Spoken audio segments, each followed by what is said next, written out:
Chapter 3. The Connoisseur of Kisses. From his undergraduate days, as editor of the Harvard Crimson, Richard Caramel had desired to write. But as a senior, he had picked up the glorified illusion that certain men were set aside for service, and going into the world were to accomplish a vague yearnful something which would react either in eternal reward, or, at the least, in the personal satisfaction of having striven for the greatest good of the greatest number. This spirit has long rocked the colleges in America. It begins, as a rule, during the immaturities and facile impressions of freshmen, years sometimes back in preparatory school. Prosperous apostles known for their emotional acting go the rounds of the universities, and, by frightening the amiable sheep and dulling the quickening of interest and intellectual curiosity, which is the purpose of all education, distill a mysterious conviction of sin, harking back to childhood crimes and to the ever-present menace of women. To these lectures go the wicked youths to cheer and joke, and the timid to swallow the tasty pills, which would be harmless if administered to farmers' wives and pious drug clerks, but are rather dangerous medicine for these future leaders of men. This octopus was strong enough to wind a sinuous tentacle about Richard Caramel. The year after his graduation, it called him into the slums of New York to muck about with bewildered Italians as secretary to an alien young men's rescue association. He labored at it over a year before the monotony began to weary him. The aliens kept coming inexhaustibly: Italians, Poles, Scandinavians, Czechs, Armenians with the same wrongs, the same exceptionally ugly faces, and very much the same smells, though he fancied that these grew more profuse and diverse as the months passed. His eventual conclusions about the expediency of service were vague, but concerning his own relation to it, they were abrupt and decisive. Any amiable young man, his head ringing with the latest crusade, could accomplish as much as he could with the debris of Europe, and it was time for him to write. He had been living in a downtown Y1100A, but when he quit the task of making sour purses out of sows' ears, he moved uptown and went to work immediately as a reporter for The Sun. He kept at this for a year, doing desultory writing on the side, with little success, and then one day an infelicitous incident peremptorily closed his newspaper career. On a February afternoon, he was assigned to report a parade of Squadron A.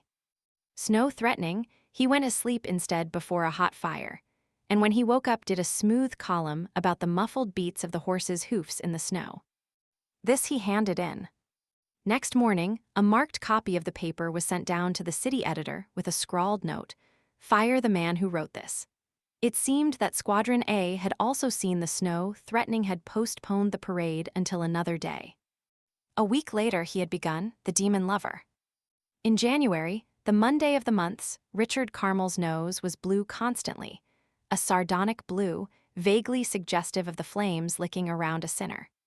His book was nearly ready, and as it grew in completeness, it seemed to grow also in its demands, sapping him, overpowering him, until he walked haggard and conquered in its shadow. Not only to Anthony and Maury did he pour out his hopes and boasts and indecisions, but to anyone who could be prevailed upon to listen. He called on polite but bewildered publishers. He discussed it with his casual vis at the Harvard Club. It was even claimed by Anthony that he had been discovered, one Sunday night, debating the transposition of Chapter 2 with a literary ticket collector in the chill and dismal recesses of a Harlem subway station. And latest among his confidants was Mistress Gilbert, who sat with him by the hour and alternated between Bilphism and literature in an intense crossfire. Shakespeare was a Bilphist, she assured him through a fixed smile. Oh yes, he was a Bilphist. It's been proved. At this Dick would look a bit blank. If you've read Hamlet, you can't help but see. Well, he lived in a more credulous age, a more religious age. But she demanded the whole loaf. Oh yes, but you see, Bilphism isn't a religion. It's the science of all religions. She smiled defiantly at him. This was the bon mot of her belief. There was something in the arrangement of words which grasped her mind so definitely that the statement became superior to any obligation to define itself. It is not unlikely that she would have accepted any idea encased in this radiant formula which was perhaps not a formula. It was the reductio ad absurdum of all formulas. Then eventually, but gorgeously, would come Dick's turn. You've heard of the new poetry movement. You haven't? Well, it's a lot of young poets that are breaking away from the old forms and doing a lot of good. Well, what I was going to say was that my book is going to start a new prose movement, a sort of renaissance. I'm sure it will, beamed Mistress Gilbert. I'm sure it will. I went to Jenny Martin last Tuesday, the palmist, that everyone's mad about. I told her my nephew was engaged upon a work, and she said she knew I'd be glad to hear that his success would be extraordinary. But she'd never seen you or known anything about you, not even your name. Having made the proper noises to express his amazement at this astounding phenomenon, Dick waved her theme by him as though he were an arbitrary traffic policeman, and, so to speak, beckoned forward his own traffic. I'm absorbed, Aunt Catherine, he assured her. I really am. All my friends are joshing me. I see the humor in it and I don't care. I think a person ought to be able to take joshing. But I've got a sort of conviction, he concluded gloomily. You're an ancient soul, I always say. Maybe I am. Dick had reached the stage where he no longer fought but submitted. He must be an ancient soul, he fancied grotesquely, so old as to be absolutely rotten. However, the reiteration of the phrase still somewhat embarrassed him and sent uncomfortable shivers up his back. He changed the subject. Where is my distinguished cousin Gloria? She's on the go somewhere with someone. Dick paused, considered, and then, screwing up his face into what was evidently begun as a smile, but ended as a terrifying frown, delivered a comment. I think my friend Anthony Patch is in love with her. Mistress Gilbert started, beamed half a second too late, and breathed her, really? In the tone of a detective play whisper. I think so, corrected Dick gravely. She's the first girl I've ever seen him with, so much. Well, of course, said Mistress Gilbert with meticulous carelessness, Gloria never makes me her confidant. She's very secretive. Between you and me, she bent forward cautiously, obviously determined that only Heaven and her nephew should share her confession. Between you and me, I'd like to see her settle down. Dick arose and paced the floor earnestly. A small, active, already rotund young man, his hands thrust unnaturally into his bulging pockets. I'm not claiming I'm right, mind you, he assured the infinitely of the hotel steel engraving, which smirked respectably back at him. I'm saying nothing that I'd want Gloria to know. But I think Mad Anthony is interested tremendously so. He talks about her constantly. In anyone else that'd be a bad sign. Gloria is a very young soul, began Mistress Gilbert eagerly, but her nephew interrupted with a hurried sentence. Gloria'd be a very young nut not to marry him. He stopped and faced her, his expression a battle map of lines and dimples, squeezed and strained to its ultimate show of intensity, this, as if to make up by his sincerity for any indiscretion in his words. Gloria's a wild one, Aunt Catherine. She's uncontrollable. How she's done it I don't know, but lately she's picked up a lot of the funniest friends. She doesn't seem to care. And the men she used to go with around New York were, he paused for breath. Yes, interjected Mistress Gilbert, with an anemic attempt to hide the immense interest with which she listened. Well, continued Richard Carmel gravely, there it is. I mean that the men she went with, and the people she went with used to be first-rate. Now they aren't. Mistress Gilbert blinked very fast, her bosom trembled, inflated, remained so for an instant, and with the exhalation her words flowed out in a torrent. She knew, she cried in a whisper, oh yes, mothers see these things. But what could she do? He knew Gloria. He'd seen enough of Gloria to know how hopeless it was to try to deal with her. Gloria had been so spoiled in a rather complete and unusual way. She had been suckled until she was 3, for instance, when she could probably have chewed sticks. Perhaps one never knew it was this that had given that health and hardiness to her whole personality. And then ever since she was 12 years old, she'd had boys about her so thick one couldn't move. At 16, she began going to dances at preparatory schools, and then came the colleges, and everywhere she went, boys. At first, until she was 18, there had been so many that it never seemed one any more than the others. But then she began to single them out. She knew there had been a string of affairs spread over about 3 years, perhaps a dozen of them altogether. Sometimes the men were undergraduates, sometimes just out of college. They lasted on an average of several months each, with short attractions in between. Once or twice they had endured longer, and her mother had hoped she would be engaged, but always a new one came a new one. The men. She made them miserable, literally. There was only one who had kept any sort of dignity, and he had been a mere child, young Carter Kirby, of Kansas City, who was so conceited anyway that he just sailed out on his vanity one afternoon and left for Europe next day with his father. The others had been wretched. They never seemed to know when she was tired of them, and Gloria had seldom been deliberately unkind. They would keep phoning, writing letters to her, trying to see her, making long trips after her around the country.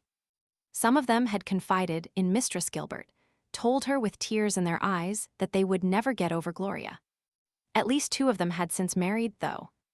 But Gloria, it seemed, struck to kill to this day. Mr. Carstairs called up once a week and sent her flowers which she no longer bothered to refuse. Several times, twice at least, Mistress Gilbert knew it had gone as far as a private engagement with Tudor Baird and that Holcomb boy at Pasadena. She was sure it had, because this must go no further. She had come in unexpectedly and found Gloria acting, well, very much engaged indeed. She had not spoken to her daughter, of course.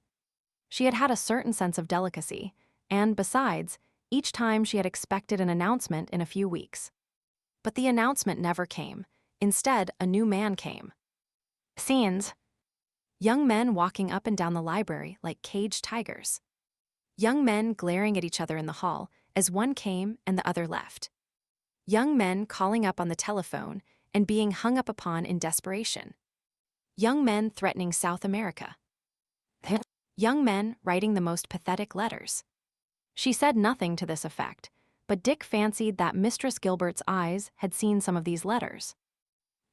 And Gloria, between tears and laughter, sorry, glad, out of love and in love, miserable, nervous, cool, amidst a great returning of presents, substitution of pictures in immemorial frames, and taking of hot baths and beginning again with the next. That state of things continued, assumed an air of permanency. Nothing harmed Gloria, or changed her or moved her. And then out of a clear sky, one day she informed her mother that undergraduates wearied her. She was absolutely going to no more college dances. This had begun the change not so much in her actual habits, for she danced, and had as many dates as ever, but they were dates in a different spirit. Previously it had been a sort of pride, a matter of her own vainglory. She had been, probably, the most celebrated and sought-after young beauty in the country. Gloria Gilbert of Kansas City. She had fed on it, ruthlessly enjoying the crowds around her, the manner in which the most desirable men singled her out, enjoying the fierce jealousy of other girls, enjoying the fabulous, not to say scandalous, and, her mother was glad to say, entirely unfounded rumors about her. For instance, that she had gone in the Yale swimming pool one night in a chiffon evening dress. And from loving it with a vanity that was almost masculine, it had been in the nature of a triumphant and dazzling career. She became suddenly anesthetic to it. She retired. She who had dominated countless parties, who had blown fragrantly through many ballrooms to the tender tribute of many eyes, seemed to care no longer. He who fell in love with her now was dismissed utterly, almost angrily. She went listlessly with the most indifferent men. She continually broke engagements, not as in the past from a cool assurance that she was irreproachable, that the man she insulted would return like a domestic animal, but indifferently, without contempt or pride. She rarely stormed at men, any more she yawned at them. She seemed, and it was so strange, she seemed to her mother to be growing cold. Richard Carmel listened. At first he had remained standing, but as his aunt's discourse waxed in content, it stands here pruned by half, of all side references to the youth of Gloria's soul and to Mistress Gilbert's own mental distresses, he drew a chair up and attended rigorously as she floated, between tears and plaintive helplessness, down the long story of Gloria's life. When she came to the tale of this last year, a tale of the ends of cigarettes left all over New York in little trays marked Midnight Frolic and Justine Johnson's Little Club, he began nodding his head slowly, then faster and faster, until, as she finished on a staccato note, it was bobbing briskly up and down, absurdly like a doll's wired head, expressing almost anything. In a sense, Gloria's past was an old story to him. He had followed it with the eyes of a journalist, for he was going to write a book about her someday. But his interests, just at present, were family interests. He wanted to know, in particular, who was this Joseph Blokeman that he had seen her with several times, and those two girls she was with constantly. This, Rachel Jarrell, and this, Miss Kane. Surely Miss Kane wasn't exactly the sort one would associate with Gloria. But the moment had passed. Mistress Gilbert, having climbed the hill of exposition, was about to glide swiftly down the ski jump of collapse. Her eyes were like a blue sky seen through two round, red window casements. The flesh about her mouth was trembling. And at the moment the door opened, admitting into the room Gloria and the two young ladies lately mentioned. Two young women. "Well, how do you do, Mistress Gilbert?" Miss Kane and Miss Jarrell are presented to Mr. Richard Carmel. "This is Dick, Laughter. I've heard so much about you," says Miss Kane between a giggle and a shout. "How do you do?" says Miss Jarrell shyly. Richard Carmel tries to move about as if his figure were better. He is torn between his innate cordiality and the fact that he considers these girls rather common, not at all the farm-mover type. Gloria has disappeared into the bedroom. "Do sit down," beams Mistress Gilbert, who is by now quite herself. "Take off your things." Dick is afraid she will make some remark about the age of his soul, but he forgets his qualms in completing a conscientious, novelist's examination of the two young women. Muriel Kane had originated in a rising family of East Orange.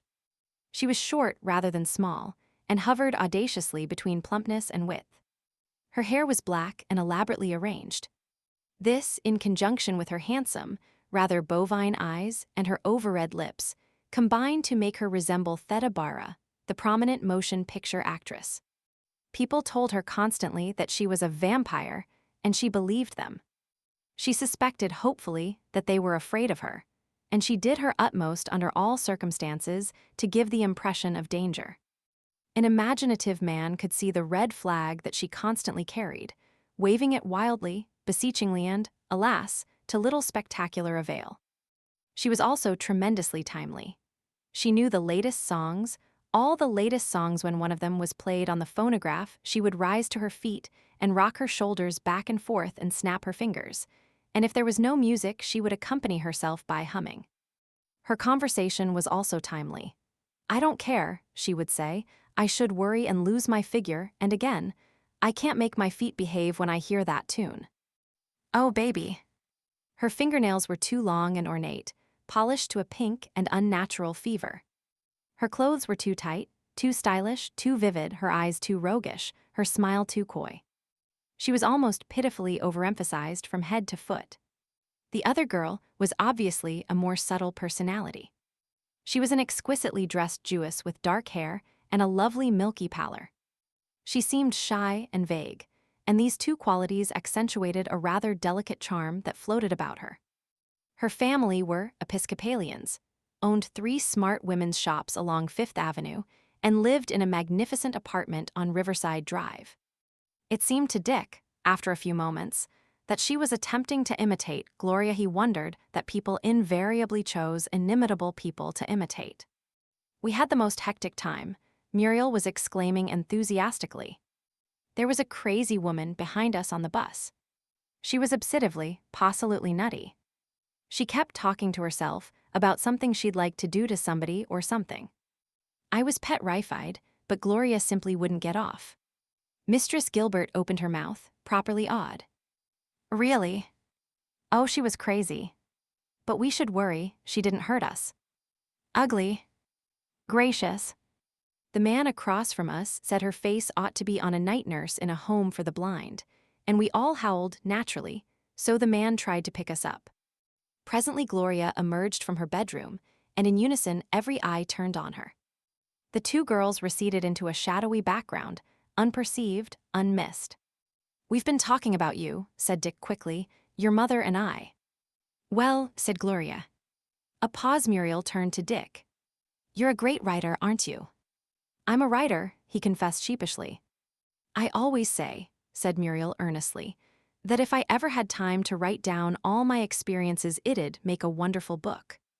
Rachel giggled sympathetically. Richard Carmel's bow was almost stately. Muriel continued, "But I don't see how you can sit down and do it. And poetry. Lordy, I can't make 2 lines rhyme." "Well, I should worry." Richard Carmel, with difficulty, restrained a shout of laughter. Gloria was chewing an amazing gumdrop and staring moodily out the window. Mistress Gilbert cleared her throat and beamed. "But you see," she said in a sort of universal exposition, "you're not an ancient soul like Richard." The ancient soul breathed a gasp of relief. It was out at last. Then, as if she had been considering it for 5 minutes, Gloria made a sudden announcement. "I'm going to give a party." "Oh, can I come?" cried Muriel with facetious daring. "A dinner?" 7 people, Muriel and Rachel and I, and you, Dick and Anthony, and that man named Nobili like Tim and Blokeman. Muriel and Rachel went into soft and purring ecstasies of enthusiasm. Mistress Gilbert blinked and beamed. With an air of casualness, Dick broke in with a question. "Who is this fellow Blokeman, Gloria?" Scenting a faint hostility, Gloria turned to him. "Joseph Blokeman. He's the moving picture man. Vice President of Films par excellence. He and Father do a lot of business." "Oh. Well, will you all come?" They would all come. A date was arranged within the week. Dick rose, adjusted hat, coat, and muffler, and gave out a general smile. "Bye-bye," said Muriel, waving her hand gaily. "Call me up sometime." Richard Carmel blushed for her. Deplorable end of the Chevalier O'Keefe. It was Monday, and Anthony took Geraldine Burke to luncheon at the Beaux Arts afterward. They went up to his apartment, and he wheeled out the little rolling table that held his supply of liquor, selecting vermouth, gin, and absinthe for a proper stimulant. Geraldine Burke, usher at Keith's, had been an amusement of several months. She demanded so little that he liked her, for since a lamentable affair with a debutante the preceding summer, when he had discovered that after half a dozen kisses a proposal was expected, he had been wary of girls of his own class. It was only too easy to turn a critical eye on their imperfections. Some physical harshness or a general lack of personal delicacy, but a girl who was usher at Keith's was approached with a different attitude. One could tolerate qualities in an intimate valet that would be unforgivable in a mere acquaintance on one's social level. Geraldine, curled up at the foot of the lounge, considered him with narrow, slanting eyes. "You drink all the time, don't you?" she said suddenly. "Why, I suppose so," replied Anthony in some surprise. "Don't you?" "Nope. I go on parties sometimes, you know, about once a week, but I only take 2 or 3 drinks. You and your friends keep on drinking all the time.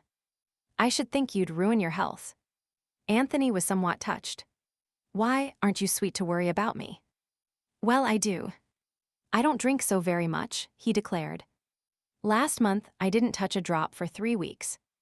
And I only get really tight about once a week. But you have something to drink every day, and you're only 25. Haven't you any ambition?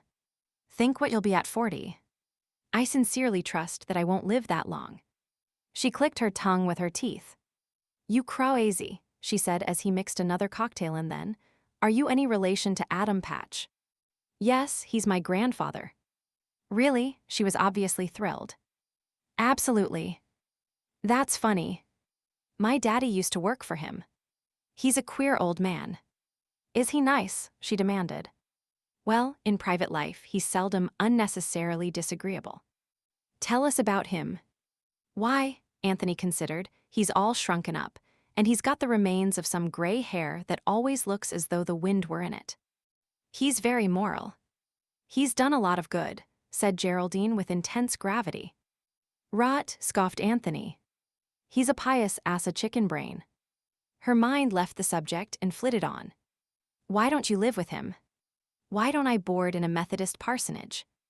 "You crazy." Again, she made a little clicking sound to express disapproval. Anthony thought, how moral was this little waif at heart? How completely moral she would still be after the inevitable wave came that would wash her off the sands of respectability. Do you hate him? I wonder. I never liked him. You never like people who do things for you. Does he hate you? My dear Geraldine, protested Anthony, frowning humorously, do have another cocktail. I annoy him. If I smoke a cigarette, he comes into the room sniffing. He's a prig, a bore, and something of a hypocrite. Probably wouldn't be telling you this if I hadn't had a few drinks, but I don't suppose it matters. Geraldine was persistently interested. She held her glass, untasted, between finger and thumb, and regarded him with eyes in which there was a touch of awe. How do you mean a hypocrite? Well, said Anthony impatiently, maybe he's not. But he doesn't like the things that I like, and so, as far as I'm concerned, he's uninteresting. Her curiosity seemed at length satisfied. She sank back into the sofa and sipped her cocktail. You're a funny one, she commented thoughtfully. Does everybody want to marry you because your grandfather is rich? They don't, but I shouldn't blame them if they did. Still, you see, I never intend to marry.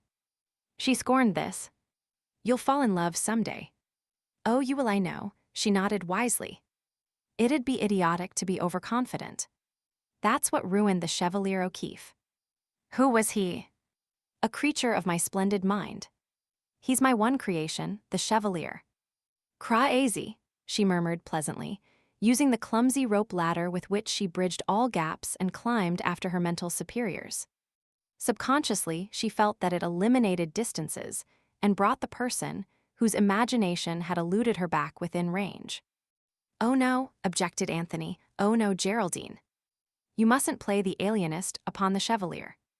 If you feel yourself unable to understand him, I won't bring him in. Besides, I should feel a certain uneasiness because of his regrettable reputation. I guess I can understand anything that's got any sense to it, answered Geraldine a bit testily. In that case, there are various episodes in the life of the Chevalier which might prove diverting.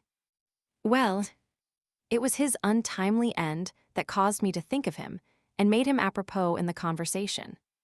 I hate to introduce him end foremost, but it seems inevitable that the Chevalier must back into your life. Well, what about him? Did he die? He did. In this manner. He was an Irishman, Geraldine, a semi-fictional Irishman, the wild sort with a genteel brogue and reddish hair. He was exiled from Erin in the late days of chivalry and, of course, crossed over to France. Now the Chevalier O'Keefe, Geraldine, had, like me, one weakness. He was enormously susceptible to all sorts and conditions of women. Besides being a sentimentalist, he was a romantic, a vain fellow, a man of wild passions, a little blind in one eye and almost stone blind in the other. Now a male roaming the world in this condition is as helpless as a lion without teeth, and in consequence the Chevalier was made utterly miserable for 20 years by a series of women who hated him, used him, bored him, aggravated him, sickened him, spent his money, made a fool of him, in brief, as the world has it, loved him. This was bad, Geraldine, and as the Chevalier, save for this one weakness, this exceeding susceptibility, was a man of penetration, he decided that he would rescue himself once and for all from these drains upon him.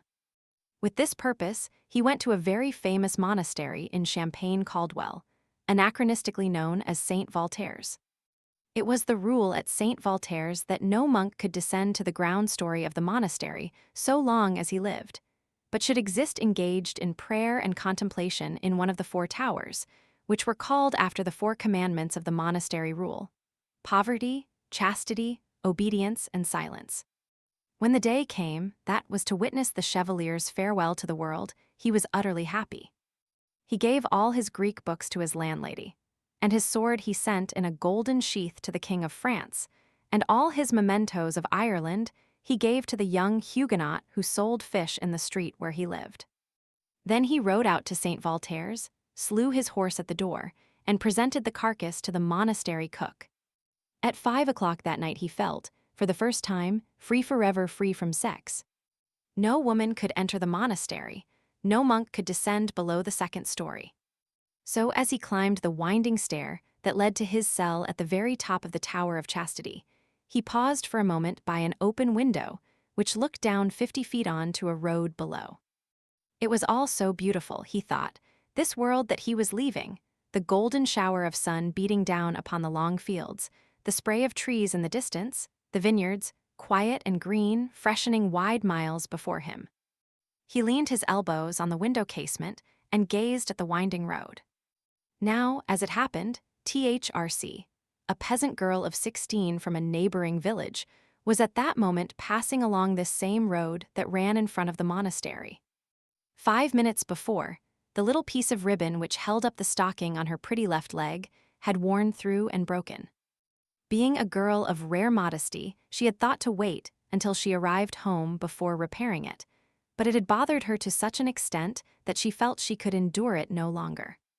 So, as she passed the Tower of Chastity, she stopped and with a pretty gesture lifted her skirt as little as possible, be it said to her credit to adjust her garter. Up in the tower, the newest arrival in the ancient monastery of St. Voltaire, as though pulled forward by a gigantic and irresistible hand, leaned from the window. Further he leaned and further until suddenly one of the stones loosened under his weight, broke from its cement with a soft powdery sound and, first headlong, then head over heels, finally in a vast and impressive revolution tumbled the Chevalier O'Keefe, bound for the hard earth and eternal damnation. THRC was so much upset by the occurrence that she ran all the way home, and for 10 years spent an hour a day in secret prayer for the soul of the monk, whose neck and vows were simultaneously broken on that unfortunate Sunday afternoon.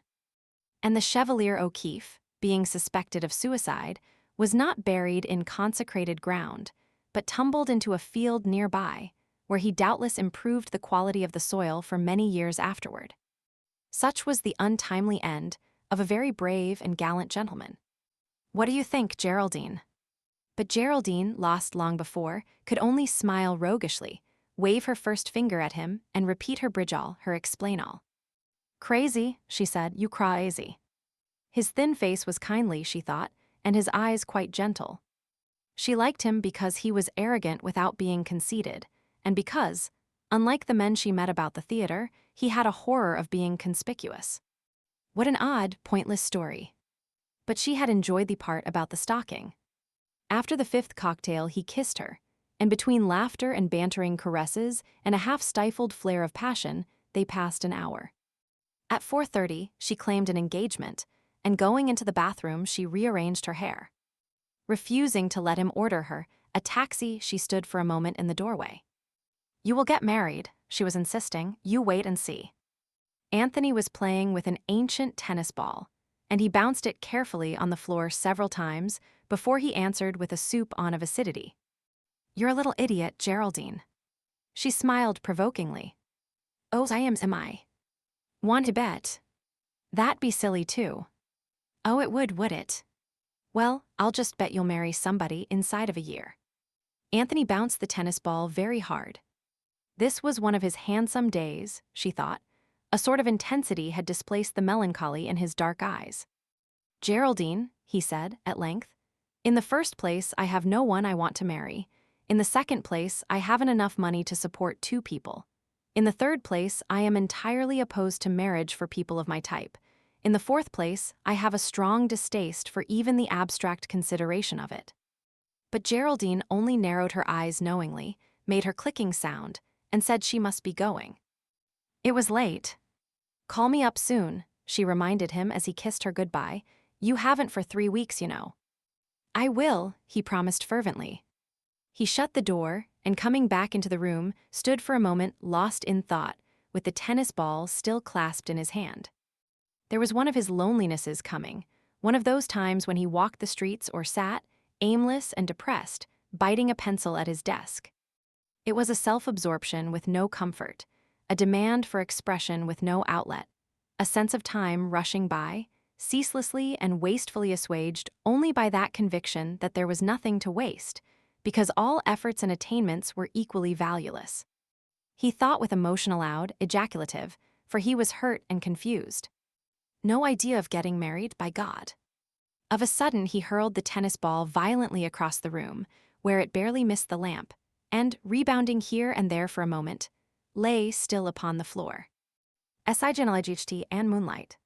For her dinner, Gloria had taken a table in the Cascades at the Biltmore, and when the men met in the hall outside a little after 8, that person Blokeman was the target of 6 masculine eyes. He was a stoutening, ruddy Jew of about 35, with an expressive face under smooth, sandy hair and, no doubt, in most business gatherings his personality would have been considered ingratiating.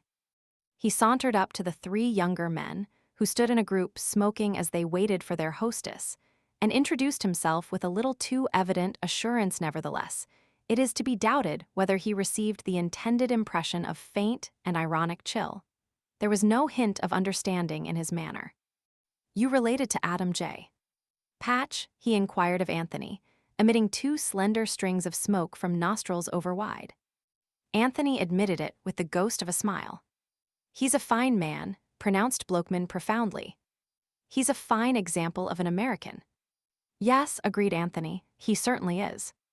"I detest these underdone men," he thought coldly. "Boiled looking. Ought to be shoved back in the oven. Just 1 more minute would do it." Blokeman squinted at his watch. Time these girls were showing up. Anthony waited breathlessly. It came. But then, with a widening smile, "You know how women are." The 3 young men nodded. Blokeman looked casually about him, his eyes resting critically on the ceiling and then passing lower. His expression combined that of a Middle Western farmer appraising his wheat crop, and that of an actor wondering whether he has observed the public manner of all good Americans. As he finished his survey, he turned back quickly to the reticent trio, determined to strike to their very heart and core. "You college men. Harvard, eh? I see the Princeton boys beat you fellows in hockey." Unfortunate man. He had drawn another blank. They had been 3 years out and heeded only the big football games. Whether, after the failure of this sally, Mr. Blokeman would have perceived himself to be in a cynical atmosphere is problematical. 4. Gloria arrived. Muriel arrived. Rachel arrived. After a hurried "hello, people," uttered by Gloria and echoed by the other 2, the 3 swept by into the dressing room. A moment later Muriel appeared in a state of elaborate undress and crept toward them. She was in her element. Her ebony hair was slicked straight back on her head, her eyes were artificially darkened, she reeked of insistent perfume. She was got up to the best of her ability as a siren, more popularly, a vamp, a picker-up and thrower away of men, an unscrupulous and fundamentally unmoved toyer with affections. Something in the exhaustiveness of her attempt fascinated Maury at first sight, a woman with wide hips affecting a panther-like litheness. As they waited the extra 3 minutes for Gloria, and, by polite assumption, for Rachel, he was unable to take his eyes from her. She would turn her head away, lowering her eyelashes and biting her nether lip in an amazing exhibition of coyness. She would rest her hands on her hips and sway from side to side in tune to the music, saying, "Did you ever hear such perfect ragtime? I just can't make my shoulders behave when I hear that." Mr. Blokeman clapped his hands gallantly. "You ought to be on the stage." "I'd like to be," cried Muriel. "Will you back me?" "I sure will." With becoming modesty, Muriel ceased her motions and turned to Maury, asking what he had seen this year. He interpreted this as referring to the dramatic world, and they had a gay and exhilarating exchange of titles, after this manner. "Muriel, have you seen Peg O' My Heart?" "Maury, no, I haven't." "Muriel, eagerly, it's wonderful." "You want to see it?" "Maury, have you seen Omar the Tentmaker?" "Muriel, no, but I hear it's wonderful." "I'm very anxious to see it." "Have you seen Fair and Warmer?" "Maury, hopefully yes." "Muriel, I don't think it's very good." "It's trashy." "Maury, faintly, yes, that's true." "Muriel, but I went to Within the Law last night and I thought it was fine." "Have you seen The Little Café?" This continued until they ran out of plays. Dick, meanwhile, turned to Mr. Blokeman, determined to extract what gold he could from this unpromising load. "I hear all the new novels are sold to the moving pictures as soon as they come out." That's true. Of course, the main thing in a moving picture is a strong story. Yes, I suppose so. So many novels are all full of talk and psychology. Of course, those aren't as valuable to us. It's impossible to make much of that interesting on the screen. You want plots first, said Richard brilliantly. Of course. Plots first, he paused, shifted his gaze. His pause spread, included the others with all the authority of a warning finger. Gloria, followed by Rachel, was coming out of the dressing room. Among other things, it developed during dinner that Joseph Blokeman never danced, but spent the music time watching the others with the bored tolerance of an elder among children. He was a dignified man and a proud one. Born in Munich, he had begun his American career as a peanut vendor with a traveling circus. At 18, he was a sideshow ballyhoo. Later, the manager of the sideshow, and soon after, the proprietor of a second-class vaudeville house. Just when the moving picture had passed out of the stage of a curiosity and become a promising industry, he was an ambitious young man of 26, with some money to invest, nagging financial ambitions, and a good working knowledge of the popular show business. That had been 9 years before. The moving picture industry had borne him up with it, where it threw off dozens of men with more financial ability, more imagination, and more practical ideas. And now, he sat here and contemplated the immortal Gloria, for whom young Stuart Holcomb had gone from New York to Pasadena, watched her, and knew that presently she would cease dancing and come back to sit on his left hand. He hoped she would hurry. The oysters had been standing some minutes. Meanwhile, Anthony, who had been placed on Gloria's left hand, was dancing with her, always in a certain fourth of the floor. This, had there been stags, would have been a delicate tribute to the girl, meaning, damn you, don't cut in. It was very consciously intimate. Well, he began, looking down at her, you look mighty sweet tonight. She met his eyes over the horizontal half-foot that separated them. Thank you, Anthony. In fact, you're uncomfortably beautiful, he added. There was no smile this time. And you're very charming. Isn't this nice? He laughed. We actually approve of each other. Don't you, usually? She had caught quickly at his remark, as she always did at any unexplained allusion to herself, however faint. He lowered his voice, and when he spoke there was in it no more than a wisp of badinage. Does a priest approve the Pope? I don't know, but that's probably the vaguest compliment I ever received. Perhaps I can muster a few bromides. Well, I wouldn't have you strain yourself. Look at Muriel. Right here next to us. He glanced over his shoulder. Muriel was resting her brilliant cheek against the lapel of Maury Noble's dinner coat, and her powdered left arm was apparently twisted around his head. One was impelled to wonder why she failed to seize the nape of his neck with her hand. Her eyes, turned ceilingward, rolled largely back and forth, her hips swayed, and as she danced she kept up a constant low singing. This at first seemed to be a translation of the song into some foreign tongue, but became eventually apparent as an attempt to fill out the meter of the song with the only words she knew, the words of the title. He's a ragpicker, a ragtime picking man, ragpicking, picking, pick, ragpick, pick. And so on, into phrases still more strange and barbaric. When she caught the amused glances of Anthony and Gloria, she acknowledged them only with a faint smile and a half-closing of her eyes, to indicate that the music entering into her soul had put her into an ecstatic and exceedingly seductive trance. The music ended, and they returned to their table, whose solitary but dignified occupant arose and tendered each of them a smile so ingratiating that it was as if he were shaking their hands and congratulating them on a brilliant performance. Blockhead never will dance. I think he has a wooden leg, remarked Gloria to the table at large. The three young men started, and the gentleman referred to winced perceptibly. This was the one rough spot in the course of Blokeman's acquaintance with Gloria. She relentlessly punned on his name. First it had been Blockhouse. Lately, the more invidious Blockhead. He had requested with a strong undertone of irony that she use his first name, and this she had done obediently several times, then slipping, helpless, repentant but dissolved in laughter, back into Blockhead. It was a very sad and thoughtless thing. I'm afraid Mr. Blokeman thinks we're a frivolous crowd, sighed Muriel, waving a balanced oyster in his direction. "He has that air," murmured Rachel. Anthony tried to remember whether she had said anything before. He thought not. It was her initial remark.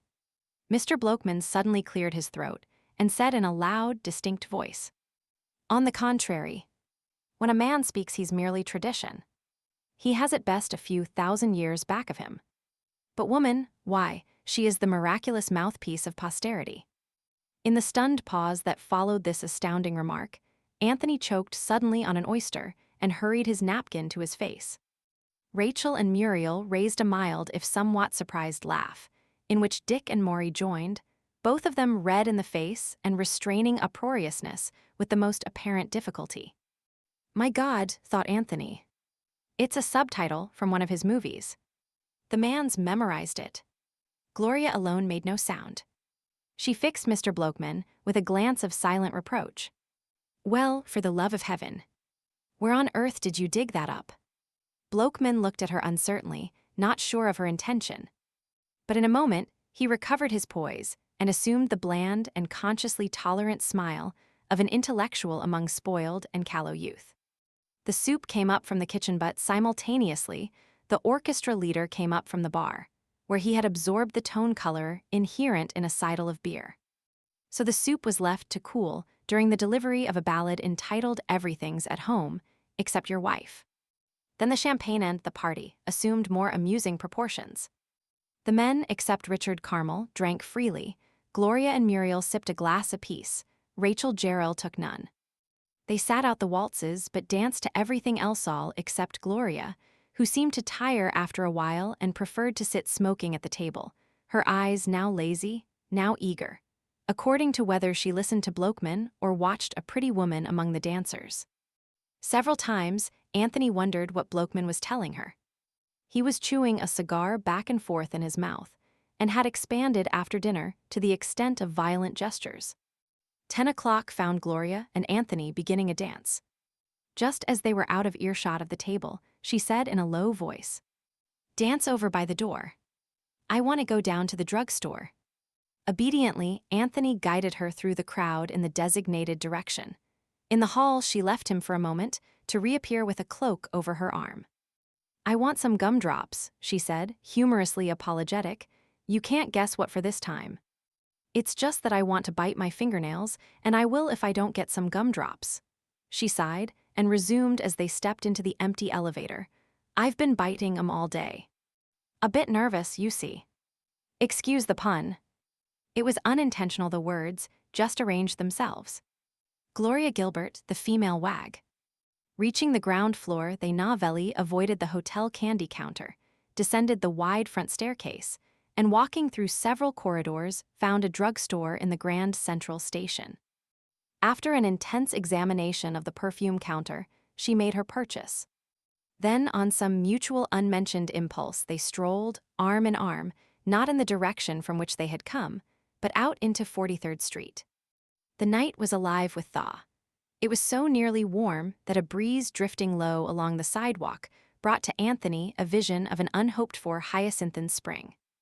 Above in the blue oblong of sky, around them in the caress of the drifting air, the illusion of a new season carried relief from the stiff and breath-over atmosphere they had left.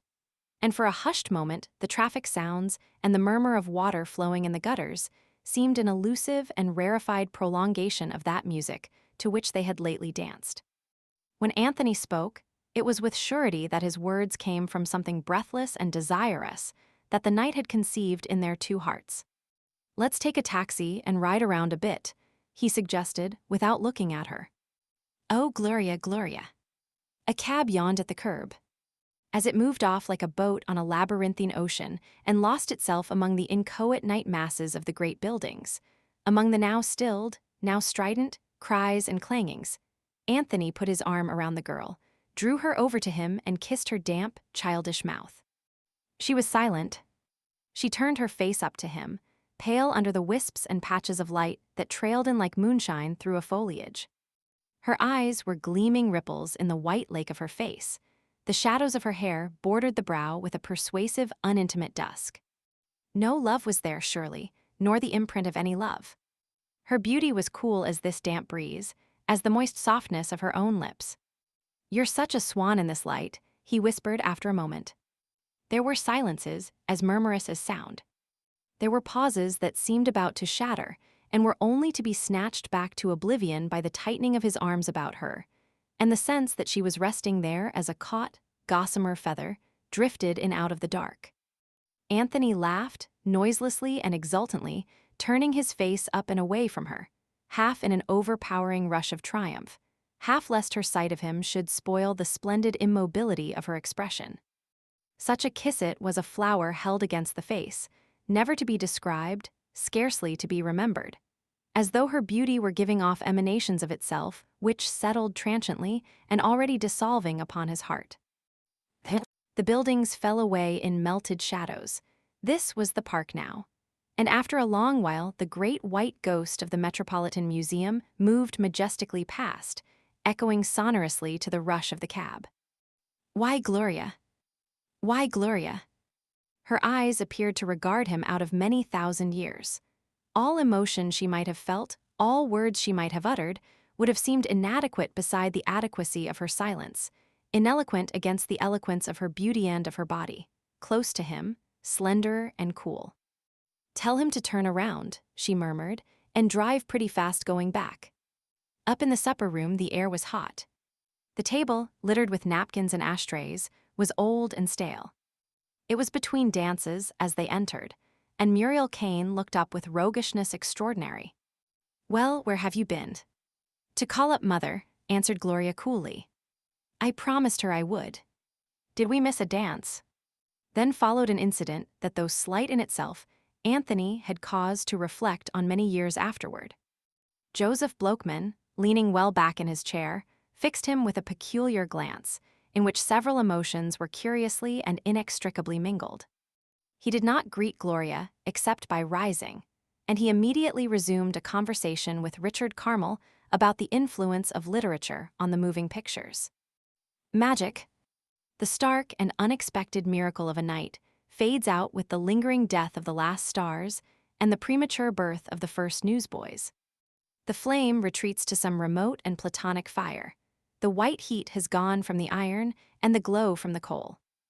Along the shelves of Anthony's library, filling a wall amply, crept a chill and insolent pencil of sunlight touching with frigid disapproval THRC of France and Anne the Superwoman, Jenny of the Orient Ballet, and Zuleika the Conjurer and Hoosier Corathen down a shelf and into the years, resting pityingly on the over-invoked shades of Helen, Thaïs, Salome, and Cleopatra.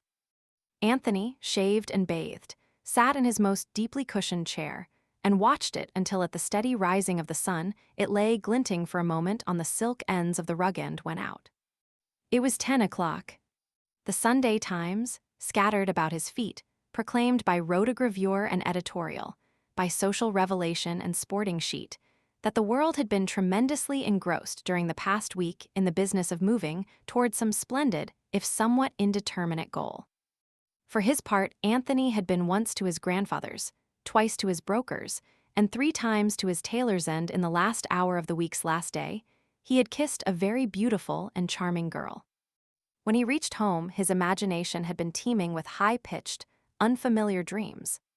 There was suddenly no question on his mind, no eternal problem for a solution and resolution. He had experienced an emotion that was neither mental nor physical, nor merely a mixture of the two, and the love of life absorbed him for the present to the exclusion of all else. He was content to let the experiment remain isolated and unique. Almost impersonally, he was convinced that no woman he had ever met compared in any way with Gloria. She was deeply herself. She was immeasurably sincere of these things, he was certain. Beside her, the 24 schoolgirls and debutantes, young married women and waifs and strays whom he had known, were so many females, in the word's most contemptuous sense, breeders and bearers, exuding still that faintly odorous atmosphere of the cave and the nursery. So far as he could see, she had neither submitted to any will of his nor caressed his vanity except as her pleasure in his company was a caress. Indeed, he had no reason for thinking she had given him aught that she did not give to others. This was as it should be. The idea of an entanglement growing out of the evening, was as remote as it would have been repugnant. And she had disclaimed and buried the incident with a decisive untruth. Here were two young people with fancy enough to distinguish a game from its reality who, by the very casualness with which they met, and passed on, would proclaim themselves unharmed. Having decided this, he went to the phone and called up the Plaza Hotel. Gloria was out. Her mother knew neither where she had gone nor when she would return. It was somehow at this point that the first wrongness in the case asserted itself. There was an element of callousness, almost of indecency, in Gloria's absence from home. He suspected that by going out, she had intrigued him into a disadvantage. Returning, she would find his name and smile. Most discreetly. He should have waited a few hours in order to drive home the utter inconsequence with which he regarded the incident. What an asinine blunder. She would think he considered himself particularly favored. She would think he was reacting with the most inept intimacy to a quite trivial episode. He remembered that during the previous month his janitor, to whom he had delivered a rather muddled lecture on the brother Hoove man, had come up next day and, on the basis of what had happened the night before, seated himself in the window seat for a cordial and chatty half-hour. Anthony wondered in horror if Gloria would regard him as he had regarded that man. Him, Anthony Patch. Horror. It never occurred to him that he was a passive thing, acted upon by an influence above and beyond Gloria, that he was merely the sensitive plate on which the photograph was made. Some gargantuan photographer had focused the camera on Gloria and Snap. The poor plate could but develop, confined like all things to its nature. But Anthony, lying upon his couch and staring at the orange lamp, passed his thin fingers incessantly through his dark hair and made new symbols for the hours. She was in a shop now, it seemed, moving lithely among the velvets and the furs, her own dressmaking, as she walked, a debonair rustle in that world of silken rustles and cool soprano laughter and scents of many slain but living flowers.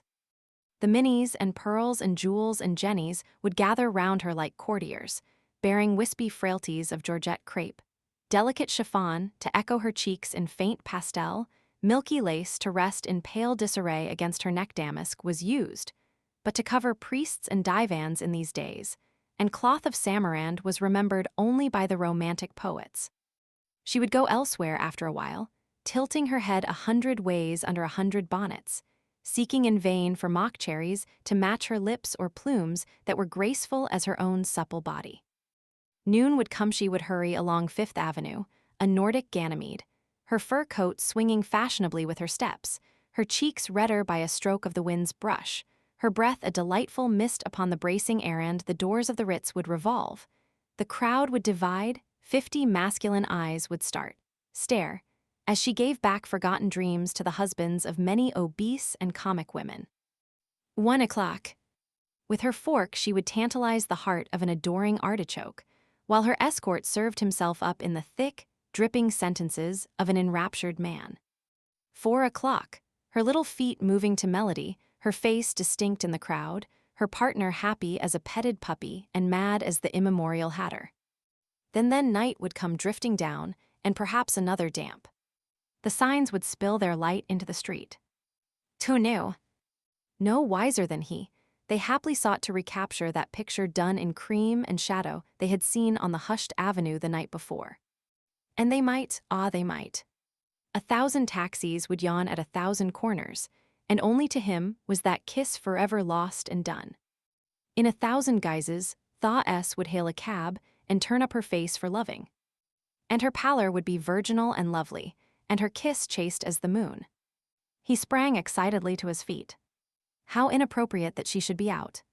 He had realized at last what he wanted: to kiss her again, to find rest in her great immobility. She was the end of all restlessness, all malcontent. Anthony dressed and went out, as he should have done long before, and down to Richard Carmel's room to hear the last revision of the last chapter of The Demon Lover. He did not call Gloria again until 6. He did not find her in until 8 and climax of anticlimaxes. She could give him no engagement until Tuesday afternoon. A broken piece of gutta-percha clattered to the floor as he banged up the phone. Black magic. Tuesday was freezing cold. He called at a bleak 2 o'clock, and as they shook hands, he wondered confusedly whether he had ever kissed her. It was almost unbelievable he seriously doubted if she remembered it. "I called you 4 times on Sunday," he told her. "Did you?"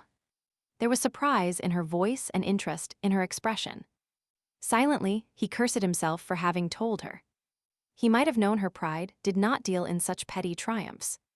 Even then, he had not guessed at the truth that, never having had to worry about men, she had seldom used the wary subterfuges, the playings out and haulings in, that were the stock in trade of her sisterhood. When she liked a man, that was trick enough.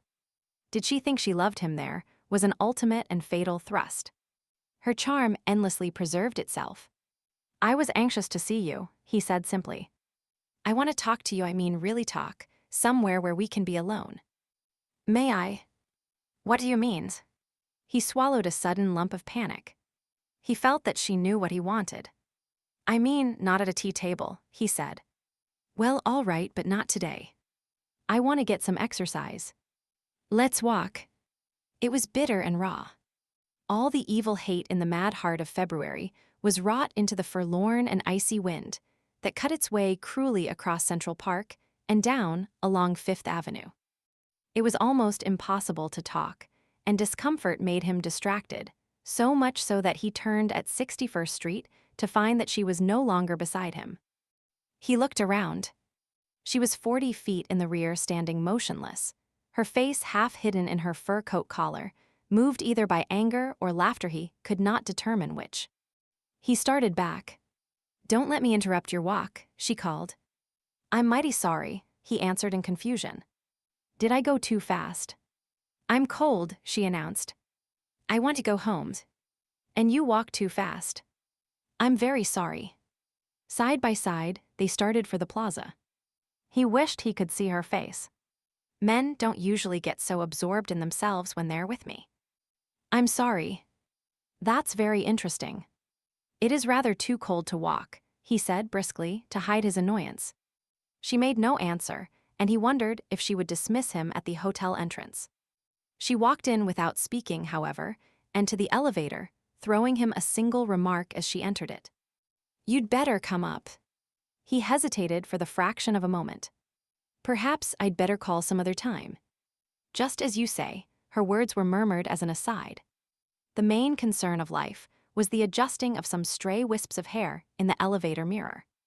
Her cheeks were brilliant, her eyes sparkled. She had never seemed so lovely, so exquisitely to be desired. Despising himself, he found that he was walking down the 10th floor corridor, a subservient foot behind her, was in the sitting room while she disappeared to shed her furs.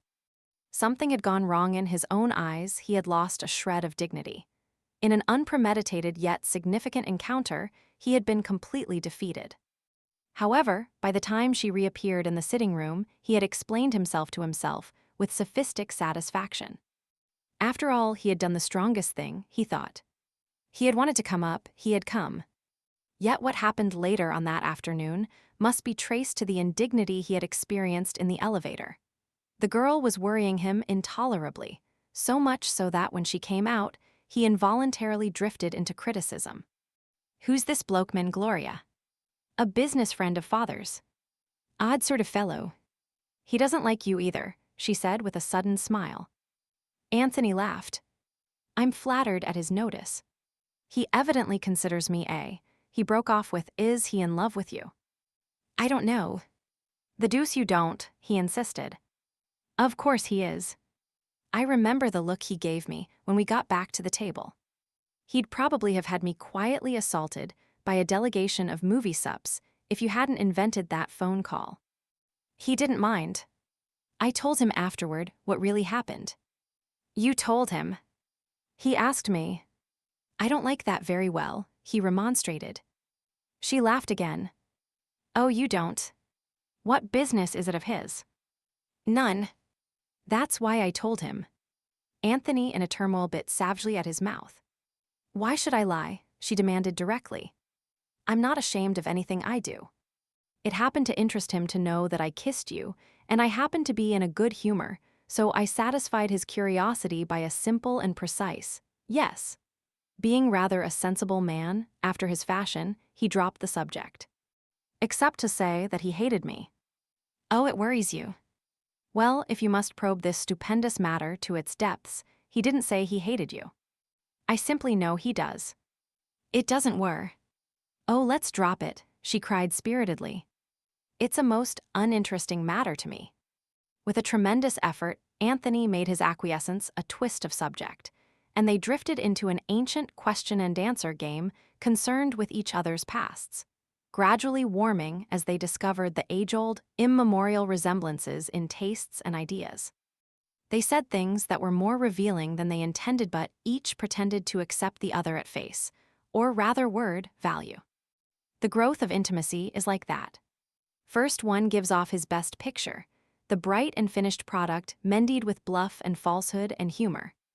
Then more details are required, and one paints a second portrait, and a third before long the best lines cancel, out and the secret is exposed at last.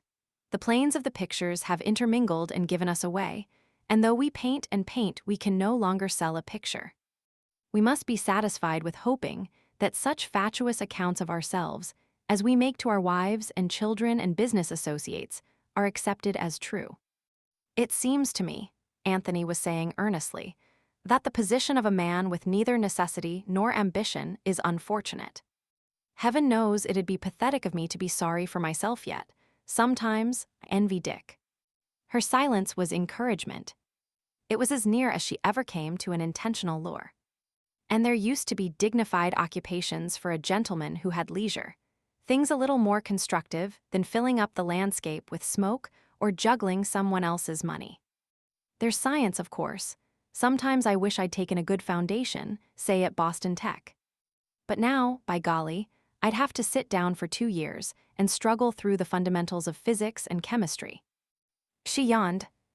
I've told you I don't know what anybody ought to do, she said ungraciously, and at her indifference his rancor was born again. Aren't you interested in anything except yourself? Not much. He glared. His growing enjoyment in the conversation was ripped to shreds. She had been irritable and vindictive all day, and it seemed to him that for this moment he hated her hard selfishness. He stared morosely at the fire. Then a strange thing happened. She turned to him and smiled, and as he saw her smile, every rag of anger and hurt vanity dropped from him as though his very moods were but the outer ripples of her own, as though emotion rose no longer in his breast unless she saw fit to pull an omnipotent controlling thread. He moved closer, and taking her hand pulled her ever so gently toward him until she half lay against his shoulder. She smiled up at him as he kissed her. Gloria, he whispered very softly. Again she had made a magic, subtle and pervading as a spilt perfume, irresistible and sweet. Afterward, neither the next day nor after many years, could he remember the important things of that afternoon. Had she been moved? In his arms had she spoken a little or at all? What measure of enjoyment had she taken in his kisses? And had she at any time lost herself ever so little? Oh, for him there was no doubt. He had risen and paced the floor in sheer ecstasy. That such a girl should be, should poise curled in a corner of the couch like a swallow newly landed from a clean, swift flight, watching him with inscrutable eyes. He would stop his pacing and, half shy each time at first, drop his arm around her and find her kiss. She was fascinating, he told her. He had never met anyone like her before. He besought her jauntily but earnestly to send him away. He didn't want to fall in love. He wasn't coming to see her any more already. She had haunted too many of his ways. What delicious romance. His true reaction was neither fear nor sorrow only, this deep delight in being with her that colored the banality of his words and made the mawkish seem sad and the posturing seem wise. He would come back eternally. He should have known.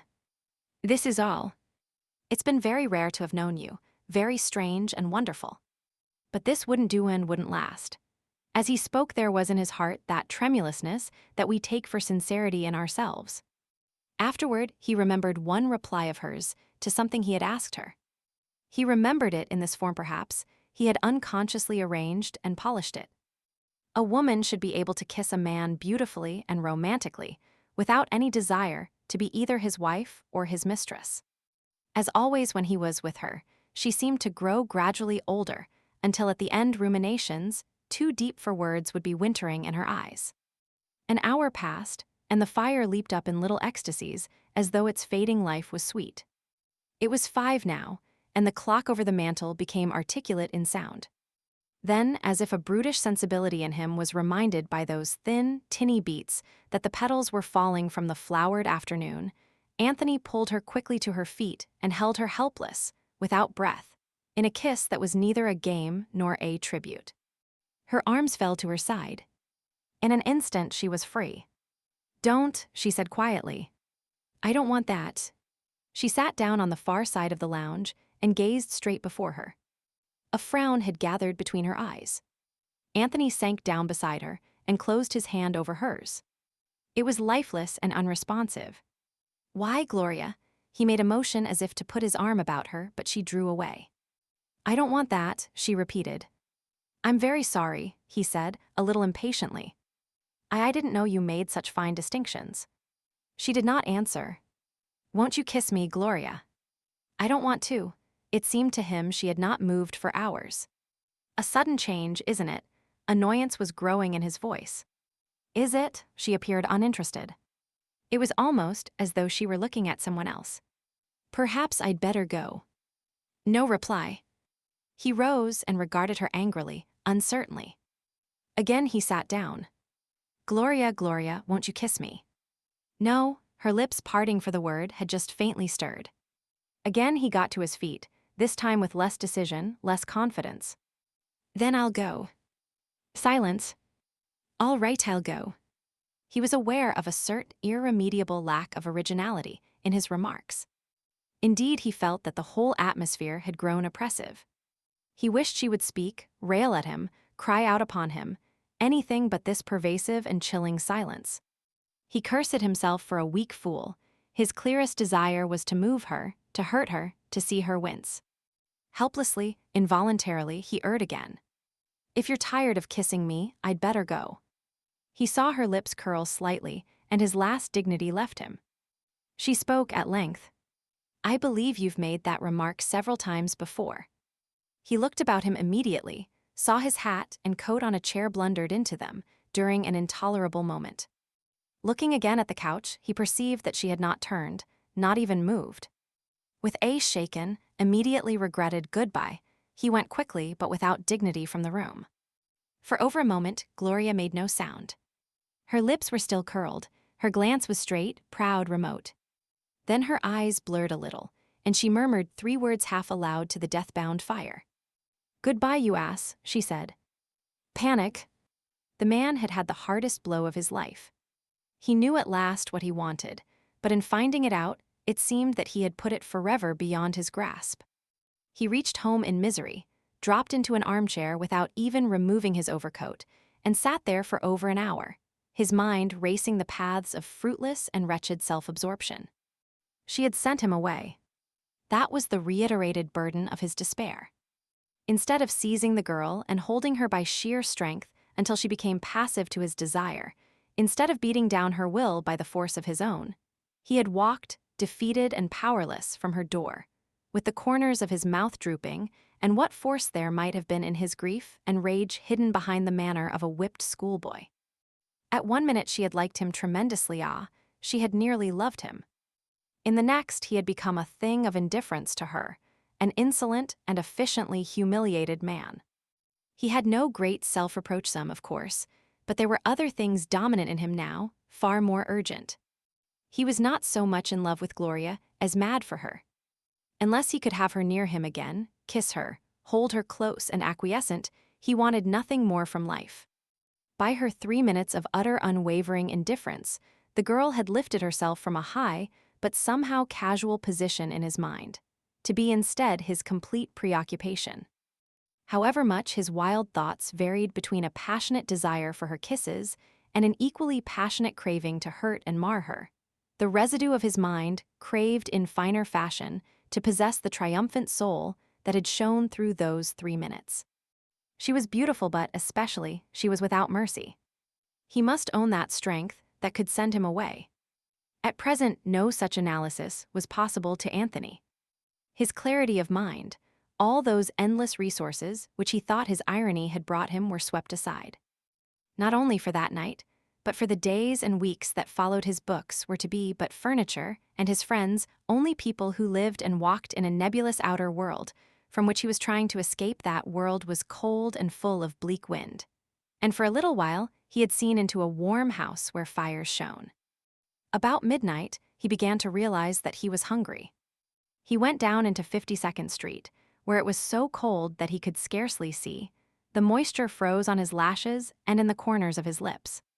Everywhere dreariness had come down from the north, settling upon the thin and cheerless street, where black bundled figures, blacker still against the night, moved stumbling along the sidewalk through the shrieking wind, sliding their feet cautiously ahead as though they were on skis. Anthony turned over toward 6th Avenue, so absorbed in his thoughts as not to notice that several passersby had stared at him. His overcoat was wide open, and the wind was biting in, hard and full of merciless death. After a while, a waitress spoke to him, a fat waitress with black-rimmed eyeglasses from which dangled a long black cord. "Order, please." Her voice, he considered, was unnecessarily loud. He looked up resentfully. "You wanna order or don't ya?" "Of course," he protested. "Well, I asked you 3 times. This ain't no restroom." He glanced at the big clock and discovered with a start that it was after 2. He was down around 30th Street somewhere, and after a moment he found and translated the transcriber's note. The illustration shows the word "child's" in mirror image, in a white semicircle of letters upon the glass front. The place was inhabited sparsely by 3 or 4 bleak and half-frozen nighthawks. "Give me some bacon and eggs and coffee, please." The waitress bent upon him a last disgusted glance, and, looking ludicrously intellectual in her corded glasses, hurried away. God! Gloria's kisses had been such flowers. He remembered as though it had been years ago the low freshness of her voice, the beautiful lines of her body shining through her clothes, her face lily-colored under the lamps of the street under the lamps. Misery struck at him again, piling a sort of terror upon the ache and yearning. He had lost her. It was true, no denying it, no softening it. But a new idea had seared his skyward of Blokeman. What would happen now? There was a wealthy man, middle-aged enough to be tolerant with a beautiful wife, to baby her whims and indulge her unreason, to wear her as she perhaps wished to be worn, a bright flower in his buttonhole, safe and secure from the things she feared. He felt that she had been playing with the idea of marrying Blokeman, and it was well possible that this disappointment in Anthony might throw her on sudden impulse into Blokeman's arms. The idea drove him childishly frantic. He wanted to kill Blokeman and make him suffer for his hideous presumption. He was saying this over and over to himself with his teeth tight shut, and a perfect orgy of hate and fright in his eyes. But behind this obscene jealousy, Anthony was in love at last, profoundly and truly in love, as the word goes between man and woman. His coffee appeared at his elbow and gave off for a certain time a gradually diminishing wisp of steam. The night manager, seated at his desk, glanced at the motionless figure alone at the last table, and then with a sigh moved down upon him just as the hour hand crossed the figure 3 on the big clock. Wisdom. After another day, the turmoil subsided, and Anthony began to exercise a measure of reason. He was in love, he cried it passionately to himself. The things that a week before would have seemed insuperable obstacles, his limited income, his desire to be irresponsible and independent, had in this 40 hours become the merest chaff before the wind of his infatuation. If he did not marry her, his life would be a feeble parody on his own adolescence. To be able to face people, and to endure the constant reminder of Gloria that all existence had become, it was necessary for him to have hope. So he built hope desperately and tenaciously out of the stuff of his dream, a hope flimsy enough, to be sure, a hope that was cracked and dissipated a dozen times a day, a hope mothered by mockery, but nevertheless a hope that would be brawn and sinew to his self-respect. Out of this developed a spark of wisdom, a true perception of his own from out the effortless past. Memory is short, he thought. So very short. At the crucial point, the trust president is on the stand, a potential criminal needing, but one pushed to be a jailbird, scorned by the upright for leagues around. Let him be acquitted, and in a year, all is forgot. Yes, he did have some trouble once, just a technicality, I believe. Oh, memory is very short. Anthony had seen Gloria altogether about a dozen times, say 24 hours. Supposing he left her alone for a month, made no attempt to see her or speak to her, and avoided every place where she might possibly be. Wasn't it possible, the more possible because she had never loved him, that at the end of that time, the rush of events would efface his personality from her conscious mind, and with his personality, his offense and humiliation. She would forget, for there would be other men. He winced. The implication struck out at him: other men. 2 months, God. Better 3 weeks, 2 weeks. He thought this the second evening after the catastrophe when he was undressing, and at this point, he threw himself down on the bed and lay there, trembling very slightly and looking at the top of the canopy. 2 weeks, that was worse than no time at all. In 2 weeks, he would approach her much as he would have to now, without personality or confidence remaining, still the man who had gone too far, and then, for a period that in time was but a moment, but in fact an eternity, whined.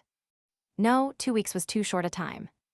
Whatever poignancy there had been for her in that afternoon must have time to dull. He must give her a period when the incident should fade, and then a new period when she should gradually begin to think of him, no matter how dimly, with a true perspective that would remember his pleasantness as well as his humiliation. He fixed, finally, on 6 weeks as approximately the interval best suited to his purpose, and on a desk calendar he marked the days off, finding that it would fall on the 9th of April. Very well, on that day he would phone and ask her if he might call. Until then, silence. After his decision, a gradual improvement was manifest. He had taken at least a step in the direction to which hope pointed, and he realized that the less he brooded upon her, the better he would be able to give the desired impression when they met. In another hour, he fell into a deep sleep. The interval. Nevertheless, though, as the days passed, the glory of her hair dimmed perceptibly for him, and in a year of separation might have departed completely, the 6 weeks held many abominable days. He dreaded the sight of Dick and Maury, imagining wildly that they knew all, but when the three met it was Richard Carmel and not Anthony who was the center of attention. The demon lover had been accepted for immediate publication. Anthony felt that from now on he moved apart. He no longer craved the warmth and security of Maury's society, which had cheered him no further back than November. Only Gloria could give that now, and no one else ever again. So Dick's success rejoiced him only casually, and worried him not a little. It meant that the world was going ahead, writing and reading and publishing and living. And he wanted the world to wait motionless and breathless for 6 weeks while Gloria forgot. 2 encounters. His greatest satisfaction was in Geraldine's company. He took her once to dinner and the theater, and entertained her several times in his apartment. When he was with her, she absorbed him, not as Gloria had, but quieting those erotic sensibilities in him that worried over Gloria. It didn't matter how he kissed Geraldine. A kiss was a kiss to be enjoyed to the utmost for its short moment. To Geraldine things belonged in definite pigeonholes. A kiss was one thing, anything further was quite another. A kiss was all right, the other things were bad. When half the interval was up, 2 incidents occurred on successive days that upset his increasing calm and caused a temporary relapse. The first was he saw Gloria. It was a short meeting. Both bowed. Both spoke, yet neither heard the other. But when it was over, Anthony read down a column of the Sun 3 times in succession, without understanding a single sentence. One would have thought 6th Avenue a safe street. Having forsworn his barber at the plaza, he went around the corner one morning to be shaved, and while waiting his turn he took off coat and vest, and with his soft collar open at the neck, stood near the front of the shop.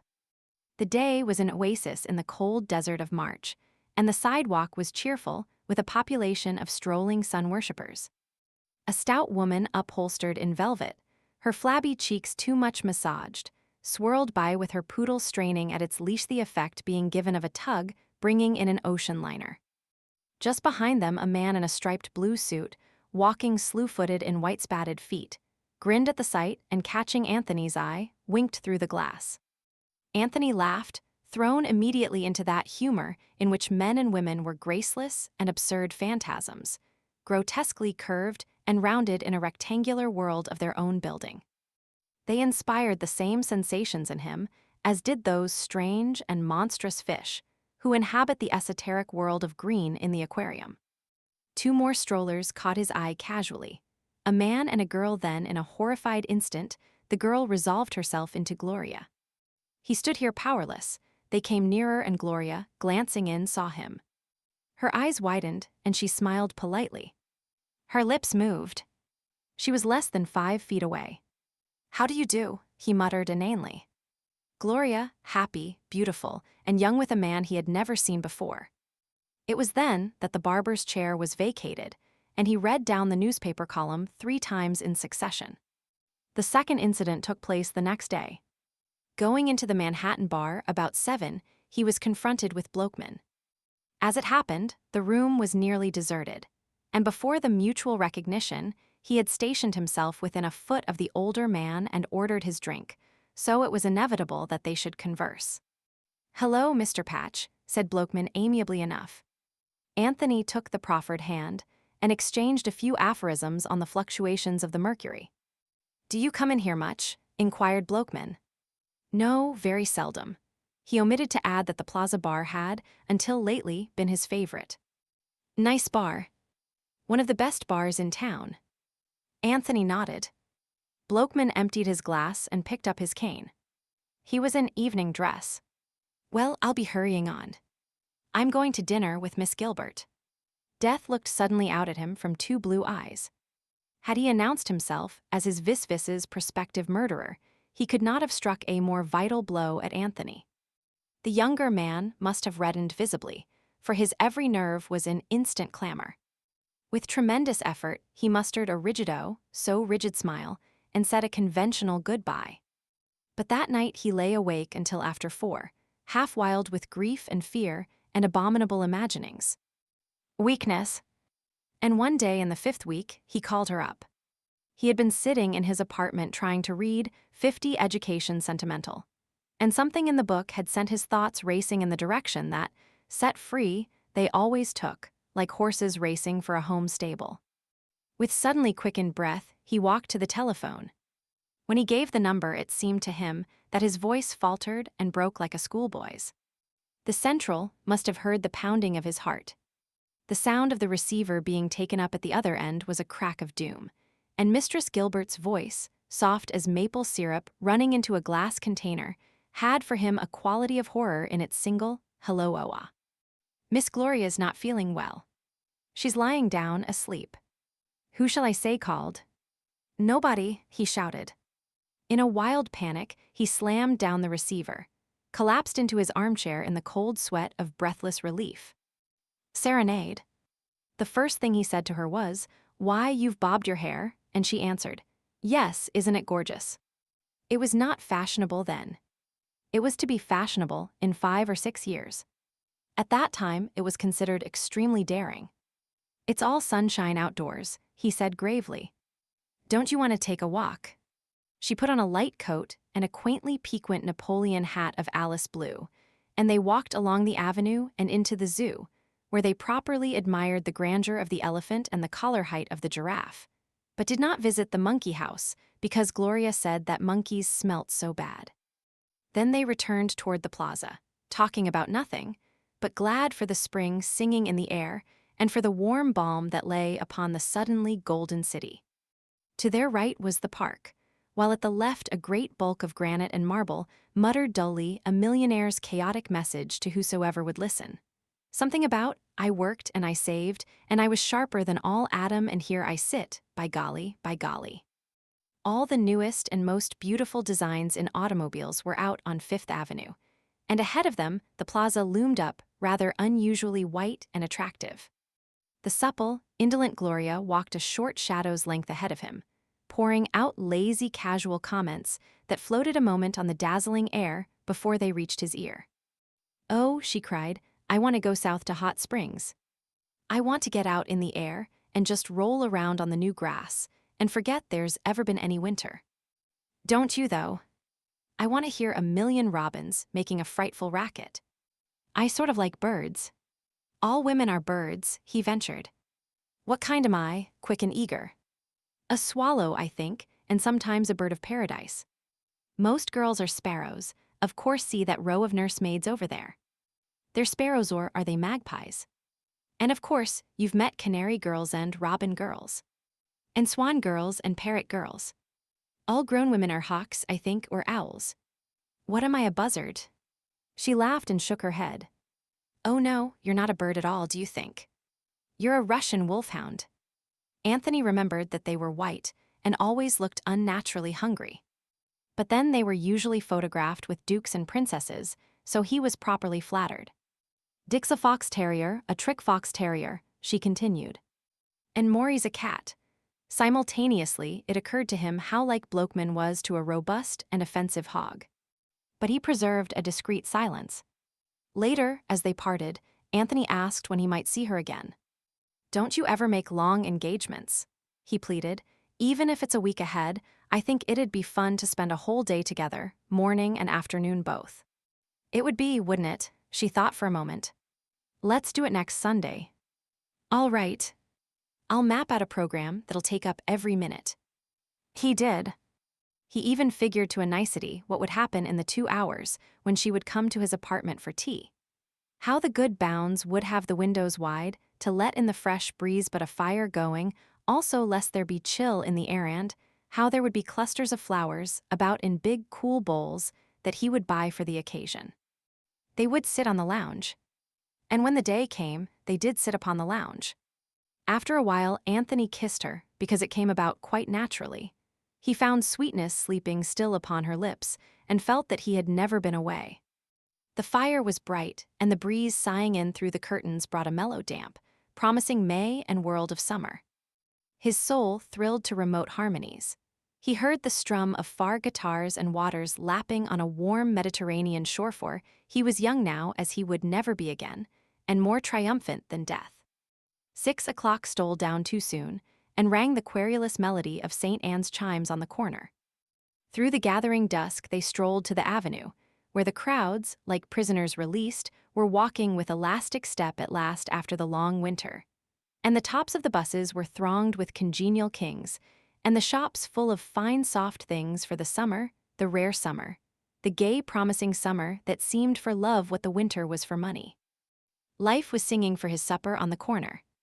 Life was handing round cocktails in the street. Old women there were in that crowd, who felt that they could have run and won a 100-yard dash. In bed that night with the lights out and the cool rooms swimming with moonlight, Anthony lay awake and played with every minute of the day like a child playing in turn, with each one of a pile of long-wanted Christmas toys.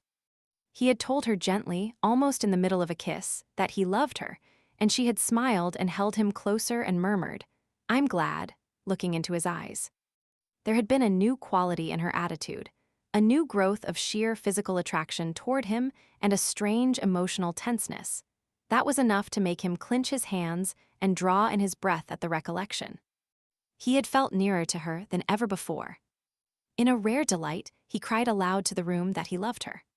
He phoned next morning, no hesitation now, no uncertainty, instead a delirious excitement that doubled and trebled when he heard her voice. "Good morning, Gloria." "Good morning. That's all I called you up to say, dear. I'm glad you did. I wish I could see you. You will tomorrow night. That's a long time, isn't it?"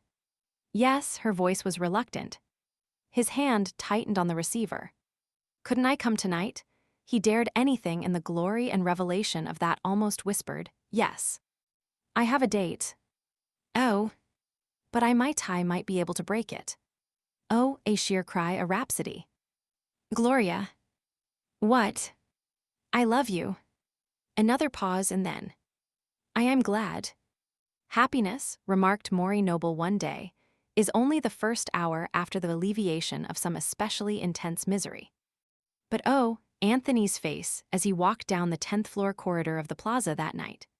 His dark eyes were gleaming around, his mouth were lines, it was a kindness to see. He was handsome than if never before, bound for one of those immortal moments, which come so radiantly that their remembered light is enough to see by for years. He knocked and at a word entered. Gloria, dressed in simple pink, starched and fresh as a flower, was across the room, standing very still and looking at him wide-eyed. As he closed the door behind him, she gave a little cry and moved swiftly over the intervening space, her arms rising in a premature caress as she came near. Together they crushed out the stiff folds of her dress in one triumphant and enduring embrace.